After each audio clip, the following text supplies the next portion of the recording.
Bienvenidos. Hoy vamos a hacer un análisis a fondo de un tema que, bueno, ha pasado de ser cosa de ciencia ficción a geopolítica de la más pura.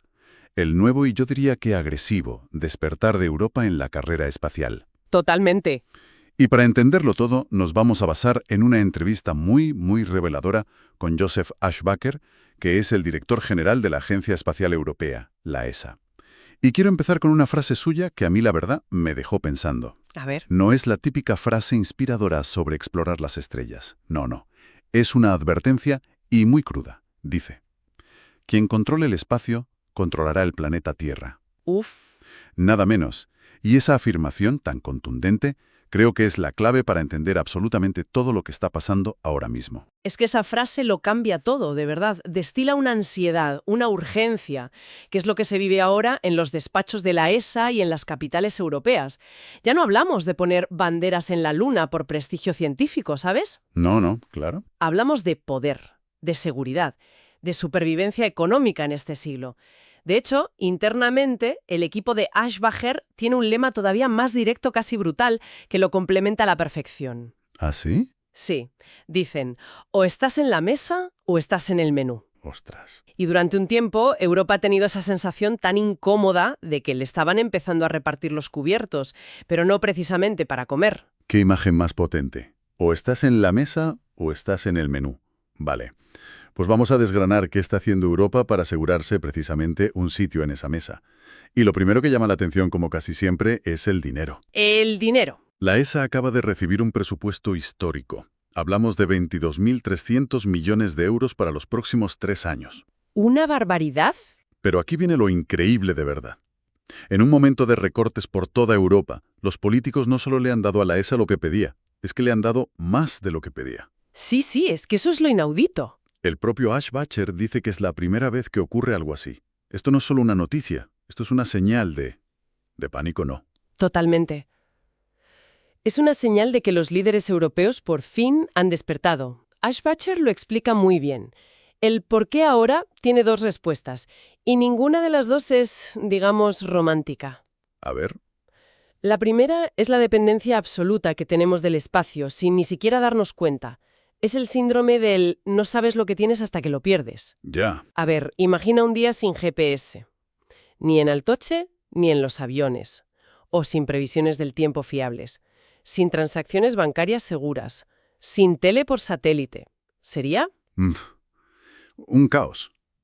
Un colapso silencioso de la sociedad moderna. Garantizar que esa infraestructura es nuestra y que nadie puede apagarla se ha vuelto una cuestión de seguridad nacional. Claro, dejas de verlo como un gasto en ciencia y lo ves como una póliza de seguros para todo lo demás. Exacto. Y la segunda razón es todavía más directa. La defensa.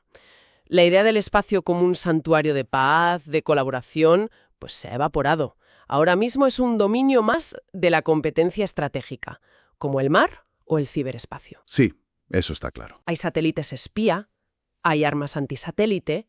Es una realidad incómoda, pero es la que es. Y Europa se ha dado cuenta de que no puede permitirse ser vulnerable ahí. Este presupuesto es, en parte, reconocer que el espacio es el nuevo frente de la guerra del futuro. Y ese compromiso se ve además en las aportaciones de cada país. La entrevista pone el foco en España, que es que directamente ha duplicado lo que invertía hace solo 3 años. El doble. Eso, para un país como España, es un esfuerzo enorme. Gigantesco, pero se ve como una inversión con un retorno muy claro. Aschbacher lo vincula a 2 cosas muy concretas. Vale. La primera es casi simbólica, pero importante: los astronautas. Con esta nueva inversión, la probabilidad de que Pablo Álvarez, el nuevo astronauta español, vuele a la Estación Espacial Internacional en los próximos 3 años es altísima. Ah, mira. Aschbacher casi lo da por hecho. Y eso genera el efecto tractor, ¿sabes? Inspira a las nuevas generaciones. Sí, el efecto mediático y de orgullo nacional es innegable, claro. Pero el impacto de verdad, el sistémico, está en la industria. Y esto es clave para entender cómo funciona la ESA. El dinero que pone un país no se va a un fondo común sin más. El sistema de la ESA garantiza que esa inversión retorna a ese país en forma de contratos de alto valor tecnológico para sus empresas. Ah, o sea que es un retorno directo. Directo. Así que cuando España duplica su aportación, lo que está haciendo en realidad es comprar contratos para su industria aeroespacial. Está invirtiendo en crear empleo cualificado, en desarrollar tecnología propia. en fortalecer un sector estratégico. Es una jugada redonda. Vale, entiendo. Tenemos el dinero, tenemos la motivación política que nace del miedo, y la industrialista. Pero de poco sirve todo eso si, para llegar a esa mesa de la que hablábamos, tienes que pedirle a otro que te lleve la silla. Justo. Y aquí es donde Europa ha tenido su gran crisis existencial reciente, lo que el propio Eschbacher llamó la crisis de los lanzadores. Sí, él le puso el nombre. Suena bastante dramático. Y lo fue. Fue un momento, yo diría, de humillación estratégica para Europa.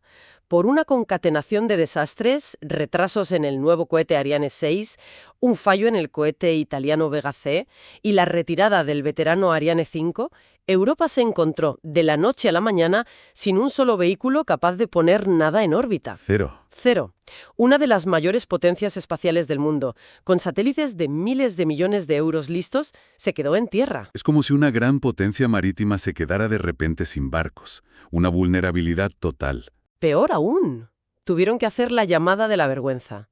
El caso del telescopio espacial Euclid fue de libro. ¿Qué pasó? Pues que tenían la joya de la ciencia europea esperando en un hangar y no había cohete europeo para él.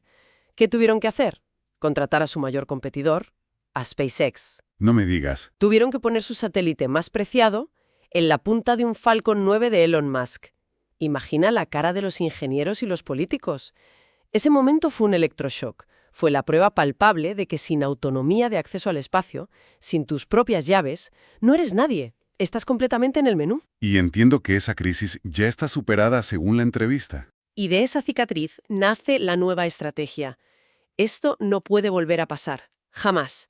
La autonomía total y robusta es ahora el objetivo número 1. Y aquí es donde la cosa se pone interesante, porque la solución no es solo volver a hacer lo de siempre, construir más cohetes públicos y ya está. Parece que quieren cambiar las reglas del juego con algo que llaman el European Launcher Challenge. Quieren crear un SpaceX europeo, o varios. Exacto, pero es un plan con muchos matices. La idea es imitar el modelo de la NASA que tanto éxito ha tenido. A ver. A empresas privadas europeas. Desarrollad vuestros propios cohetes. Y si funcionan y son competitivos, yo os compraré lanzamientos. Claro. Estimula la competencia. Eso es. Estimula la innovación, baja los costes y crea un ecosistema comercial mucho más dinámico. Entiendo la lógica, pero me pregunto si no es ya demasiado tarde. SpaceX lleva una década de ventaja, con cohetes reutilizables, unos costes que parecen imbatibles. ¿De verdad puede una startup europea competir a estas alturas? Esa es la pregunta del millón. Y Eschbacher es muy consciente del desafío. Pero aquí está el matiz europeo de la estrategia. El objetivo principal no es necesariamente crear una empresa que gane a SpaceX mañana mismo. El objetivo es crear un mercado europeo de lanzadores, con varias empresas compitiendo entre sí. Ah, vale. Ya hay una preselección, y ahí está, por ejemplo, la española PLD Space. Y lo más importante, y esto lo subraya mucho Eschbacher, es que quieren asegurarse de que esas empresas sigan siendo europeas. ¿A qué te refieres? ¿Tienen miedo de que las compren? Pánico. Imagina el escenario. La ESA invierte millones de euros públicos en ayudar a una startup a desarrollar un cohete innovador. Sí. La empresa tiene éxito y de repente llega un gran fondo de inversión americano o un conglomerado chino y la compra. El resultado sería que Europa habría financiado, con su dinero, el desarrollo de una tecnología que acaba en manos de un competidor geopolítico. Sería un desastre. Un tiro en el pie, vamos. Total. Por eso este challenge busca un equilibrio muy delicado, fomentar la agilidad privada, pero sin perder la soberanía tecnológica. ¿Quieren campeones? Sí, pero campeones europeos que jueguen para el equipo de Europa. De acuerdo, el panorama se va aclarando. Europa ha puesto el dinero, ha solucionado su crisis de acceso al espacio casi por los pelos, y ahora está intentando crear esta nueva industria de lanzadores. La pregunta que se cae de Maduro es, con todo este esfuerzo, con este presupuesto y cohetes nuevos, ¿para cuándo un astronauta europeo pisando la Luna? Y esa es efectivamente la pregunta que todo el mundo se hace. La respuesta de Eschbacher en la entrevista es de un pragmatismo brutal y quizás, una decepción para muchos. ¿Ah, sí? A día de hoy no existe un proyecto europeo para llevar astronautas a la superficie lunar. Fin de la historia. ¿Cómo? O sea que tenemos el dinero, los cohetes, pero la ambición se queda en órbita baja. No lo entiendo. Bueno, no exactamente. Lo que sí hay es un acuerdo muy sólido con la NASA para participar en el programa Artemis, el que volverá a la Luna.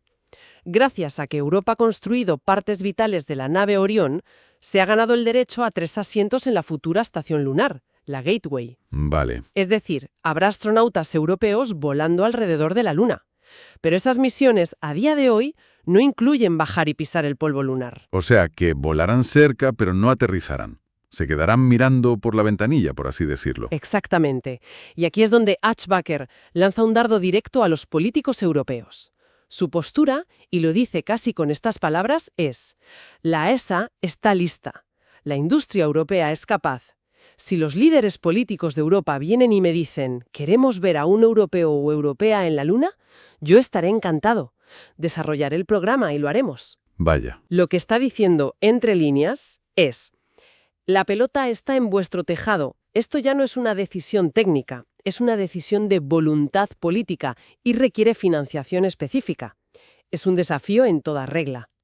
Lo cual nos conecta con la visión a largo plazo.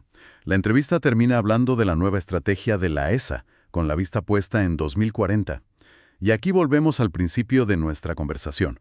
Ashbaker insiste en que el espacio va a ser cada vez más fundamental en nuestra vida, pero también, y sobre todo, la próxima gran frontera de la competencia geopolítica. Y es el cierre perfecto del círculo.